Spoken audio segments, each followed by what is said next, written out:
வணக்கம். நம்ம இப்போ வந்துட்டு மும்பை எலெக்ஷன்ஸ் சம்மந்தமா பேச போறோம். இப்போ மும்பையில் வந்துட்டு ரூலிங் பார்ட்டி அப்படின்னு பார்த்தா வந்துட்டு சிவசேனாலேருந்து ஒரு பக்கம் பிரிஞ்சு வந்த திரு ஏக்நாத் ஷிண்டே அவர் வந்துட்டு ரூலிங்ல இருக்காரு. இப்போ நம்மளோட முதல் கருத்து என்னன்னா, திருப்பியும் ஏக்நாத் ஷிண்டே ஒரு காலத்திலேயும் சிஎம் ஆக முடியாது, ரைட்டுங்களா? இப்போ ரூலிங் பார்ட்டியான பிஜேபி ஆதரவோட இருக்கிற ஒரு பார்ட் ஆஃப் சிவசேனா வந்துட்டு திருப்பி வந்துட்டு இதுல வர முடியாது. ரூலிங் பார்ட்டியா இருக்கிற பிஜேபி திருப்பியும் பாம்பேல ஆட்சியை பிடிக்க முடியாது. அதே மாதிரி அவங்க கூட்டணியிலேயே இருக்கிற திரு அஜித் பவார் அவர் வந்துட்டு மிகப்பெரிய ரோல் பிளே பண்ணுவார்.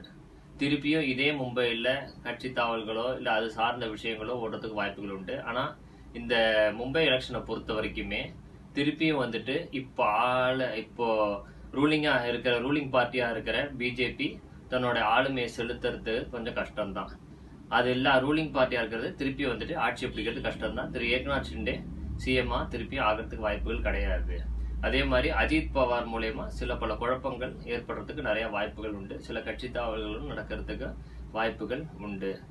அதனால ரூலிங் பார்ட்டியா இருக்கிற பிஜேபி திருப்பி ஆட்சி அமைக்கிறது மகாராஷ்டிராவை பொறுத்த வரைக்கும் கேள்விக்குறிதான் அப்படின்றதான் நம்ம பாம்பே எலெக்ஷன் பொறுத்த வரைக்கும் நம்மளோட கணிப்பு. இது எல்லாமே வந்துட்டு நம்ம உலகியல் ஜோதிடம் தந்தையாக கூறப்படும் திரு நெல்லைக்கே வசந்தன் சார் அவர் கண்டுபிடிச்ச அந்த விஷயங்கள் எல்லாம் எடுத்து நம்ம முயற்சியை போட்டு ஒரு சில விஷயங்கள் நம்ம ட்ரை பண்ணி பார்க்குறோம். அதுதான் இது. அதனால இதை நம்ம பொறுத்திருந்து பார்ப்போம். நவம்பர் 23ஆம் தேதி வந்துட்டு இந்த எலெக்ஷனோட ரிசல்ட் வருது. நன்றி.